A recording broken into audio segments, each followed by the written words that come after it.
The documentary that's taking an in-depth look at the case against a former Navy SEAL accused of committing war crimes by members of his own platoon.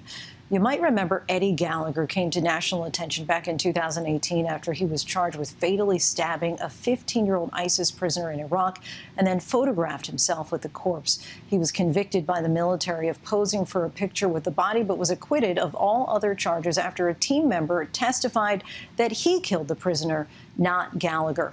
Several Navy SEALs remain adamant Gallagher is guilty of murder on multiple occasions during their deployment.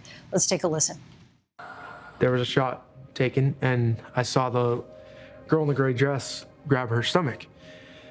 And the girl in the blue dress grabs her arm, and she looks right at our position. Later that day, I was walking to the house with my ruck on. Joe Arrington was in front of me, and I was like, "Man, Joe, I saw a little girl get shot today under the bridge." And he turns around, he looks at me square in the eye, says, "That was Eddie. Eddie told me he shot those girls today."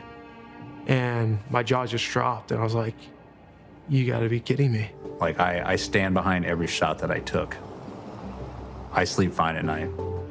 It seems that if we play by the rules that are given to us, we're not gonna even come close to winning.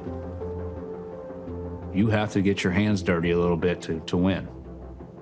If I did stab, do I? No, I don't think I did anything wrong. Even if I had taken a knife out and stabbed him, I don't think I should not be on trial for murder for killing an ISIS terrorist. Really compelling stuff there. Director Doug Shultz joins us now to unpack the blurred lines between right and wrong detailed in the film. Doug, thank you so much for joining us tonight. Thanks for having me. Give us a sense of some of the biggest revelations after your interviews with members of the SEAL Team 7.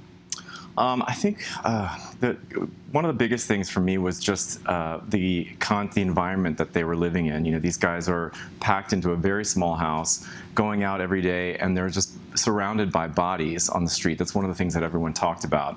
And so to imagine being in the mindset of one of these guys, trying to come to terms with whether what they're seeing is right or wrong, you can imagine that that would be a very difficult thing to process. It might take longer than the average person, just because you're so used to seeing death on such a large scale, that coming to the realization that this is wrong and I'm going to go up against the system to try to report this had to be an incredibly difficult decision to make. After all of the interrogations and interviews, it seems like the details still kind of remain foggy in this case. They're very foggy, to say the least. You know, we have thousands of pages of evidence, video depositions from the majority of the platoon. Not everyone's stories align. We know more or less what happened on a couple of the days where there's video evidence and things like that, but the details contradict each other. And so, you know, the jury made its decision, and a lot of the guys who came forward were let down by that decision. But they've moved on, and I'm not sure we're ever going to really know the facts behind what exactly happened. What would you hope that Navy SEALs and military personnel would take away from the events that happened?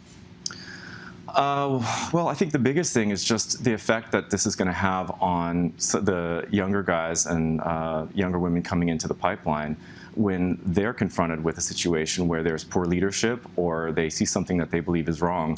Are they going to have the courage to come forward and report it, having seen what these guys went through? You know, a lot of the guys who did the initial reporting and testified in this case against Eddie Gallagher, they really they faced a lot of consequences in their personal lives, their reputation, their careers were at stake, and in the end, they didn't get a conviction. So it really is going to have an effect, I think, on the next generation of SEALs and the next generation of service members. In your estimation, does the Pentagon really need to revisit the protocol with regard to soldiers and the actions taken by their superiors? The protocol in what sense? In the reporting structure? Yes. There is a very solid reporting structure in place. However, in this case, the people that the SEALs were reporting were directly above them in the chain of command, and I think that's where the problem was. And when they skipped Eddie Gallagher, who was the chief, and they went to the officer in charge, he didn't report it either, according to these guys. And so the further they went up, the more things got pushed back down to them. And so I don't know how you fix a system like that, but in this case, the reporting up the chain of the command system didn't work for these guys. Why do you think, in particular now, perhaps even more than ever before, examining that brotherhood of the military is so important? Boy, that was, for me, I think the biggest story is the brotherhood of these guys, being able to experience through their own footage and their own words, the bonds that they formed during this deployment, and then how those bonds were tested and fractured as a result of how things went with the investigation and the ensuing trial. And I think that, it really highlighted a division in the country over how there are these two schools of thought of how we fight war. There's one side that thinks you don't question the military, we go out and do what's necessary, and you don't ask questions. And then there are people who think we are the global leader, we need to adhere to the rules of warfare laid out in the Geneva Conventions. And I think that's really the big takeaway, is that there is this divide, and how do we reconcile that as a country? And speaking of takeaways, what would you like the average viewer to come away from this? I think I would like the average viewer to come away with a feeling of having gone on a pretty wild ride. It's a crazy story full of twists and turns. It's an experience you never get to see, to be on deployment with a team of Navy SEALs whose job is to be invisible. So it's a pretty extraordinary opportunity as a viewer and as a filmmaker.